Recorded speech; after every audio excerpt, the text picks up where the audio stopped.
LeBron's debut was spoiled by Rajon Rondo and CP3 fighting. The whole thing started when Brandon Ingram pushed James Harden after James Harden got a foul and one. I guess Brandon Ingram was upset that James Harden pushed off, but that's to be expected. James Harden always pushes off. Anytime, any play, that man always pushes off. It's not anything new or anything really to get upset about. It's in the scouting report. But Brandon Ingram took exception. I think he said he hit me high or whatever. I didn't see it. Pushed him in the back. So that led to CP3 and Rajon Rondo getting into a big argument. And CP3 mushed Rondo really badly. Then after that, freaking Rondo punched him in the face. And CP3 went to punching him back. Then Brandon Ingram, the GOAT guy who basically instigated the whole thing or came with that bad energy, came back and fired off at Chris Paul. So Chris Paul essentially got hit by two guys. Chris Paul reasoning for mushing Rondo in the face, he said he got spit on. I didn't see any footage of that, however. Just watching the video over and over and over, I didn't see where CP3 got spit in the face. Even there were officials standing there, there were players standing there, and nobody was like, whoa, whoa, whoa, whoa, like you just spit in his face. Like, nothing happened until really where CP3 mushed him in the face and Rondo threw the first punch. Rondo hit him with a left hook and Ingram hit him with a right jab, essentially, and the man got jumped. You got to feel bad for CP3 in that situation because he's getting beat up by two guys. And, you know, he's going to get suspended over something that really he didn't quite instigate, even though he still has some culpability, because if he got spit in the face, he could have went to the officials like, look, this guy just spit in my face, throw him out, whatever the case is. But I guess that's snitching. But you got to look at it like this way as well. Stephen A. Smith went on the show on ESPN, and he was like, well, the guy, he's just reacting because he said it looks like he had something wet on his face. Like, okay, just because he has something wet on his face doesn't mean it's spit. Like, I'm just waiting for somebody to come out and say and confirm that he spit in his face. Until then, you shouldn't like be making those kind of conjectures just to defend somebody, because now this makes it look like Rondo's spitting in people's face. I never heard of him spitting in somebody's face before. But so you got to be careful what you're saying and how you're communicating the news, because that could lead to somebody's image getting tainted and even longer suspensions.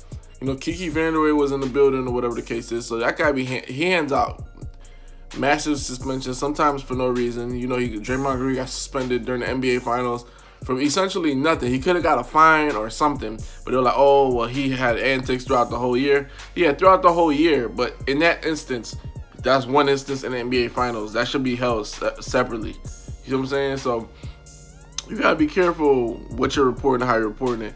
But that was a black eye on last night's game. That game was a good game. Every time Houston would try to take off or take like a major 6-point lead, the Lakers would fire right back, and Lonzo Ball would hit three. LeBron James getting a putback. Like, so that was a good game, and then it just basically got marred by a horrible, you know, issue between essentially three guys, and one of it was just ego being inflated. Brandon Ingram felt like he deserved more respect. She shouldn't be getting hit in the face or whatever it was. But he came back so I'm judging by what everybody's saying, he's gonna get a larger suspension. But I wouldn't be surprised if all these guys get hit with a lofty fine, lofty suspensions. And just the NBA is basically unreasonable. Like, so you can get into a fight, like what Charles Barkley said one time, or Jason Williams. And this is this is Charles Barkley. Jason Williams said this. He said you could go to a bar, you could get into a fight, you could get thrown through a window, and the NBA suspend you. You got thrown through the window, but they'll suspend you. So I wouldn't be surprised if CP3 gets 2, 3, 4 games. Rondo the same. And then, or Rondo even more, because they say he spit in his face and with no proof of it. And then Ingram get like 10 games or 14 games. So, you know, I don't know what the precedence is of this, because you haven't seen a fight like this since like the late 90s, early 2000s. Like, really, like guys really throwing blows or whatever the case is. But you haven't seen this since then. What does this say about the Lakers team? Of course, they're young. What does it say about LeBron's decision? He might be regretting his decision a bit, especially because he's looking at it from a standpoint of, my guys can't keep their head in the game long enough for us to try to eke out a win. So, I can't carry them anywhere. I can't carry them if they're making these dumb mistakes about fighting. So these are a lot of things that LeBron's going to have to take into consideration when you're dealing with a young team or whatever the case is, and emotions are running high. Now imagine this is a playoff game. And, Rondo's a veteran, so he knows better as well not to be throwing punches or whatever. But it looked like I can't, judging just based off footage only, it looked like they were having a big conversation. CP3 took exception to something. I don't know if he spit in his face. I'm not going to, maybe he was like, please. CP3 really mushed him. At that point, he mushed them all in the face and the eye. I mean, I think that was a basic instinct. If CP3 got spit in his eye, that's a basic instinct as well. But see, that's the thing. If CP3 got spit in his face, why didn't he fire off on him right away? So it's just very interesting, intriguing, and then the guys aren't trying to snitch on each other, but still trying to act tough or whatever. But I don't like how that went down on CP3's accord, because he got jumped. And none of his teammates really came to his defense, really.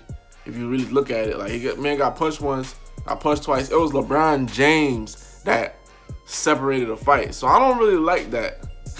I don't like that. Like James Harden, he walked away from the whole thing, and nobody else from the Rockets threw a punch. Not to say that they should, but you should defend your star player a lot better than trying to just break it up or whatever the case is. The man said he got spit on, he got punched in his face. Where's the enforcer? He got punched in his face twice. You watch the footage, so we'll see how the suspension goes. For the Lakers, it's not looking too good. Already a young team, lost the game. It was a close game. You can't have this kind of behavior, and it's really incumbent on Luke Walton to keep these egos in check. So eventually, and I'm gonna just keep it funky, I expect Luke Walton, if they lose a couple, maybe 5 or 10 more games, if they have a losing record in the next 20 games, I expect him to be out of there. I'm just going to keep it funky, because these guys can say they have patience for coaches or whatever the case is, but I don't believe none of that crap. Magic got a coach fired. LeBron got a coach fired. And if these guys can't dig deep and try to be more competitive, you can expect to see what you see, which is Luke Walton getting fired. Well, this is quite interesting way to start the season. Hopefully we don't continue to see more fights, because we want to see a lot of basketball. This is a ball, and this is not WWE. These basketball players always think they're tough until things go down. Hoops Junction. Hoops meets Hoopla.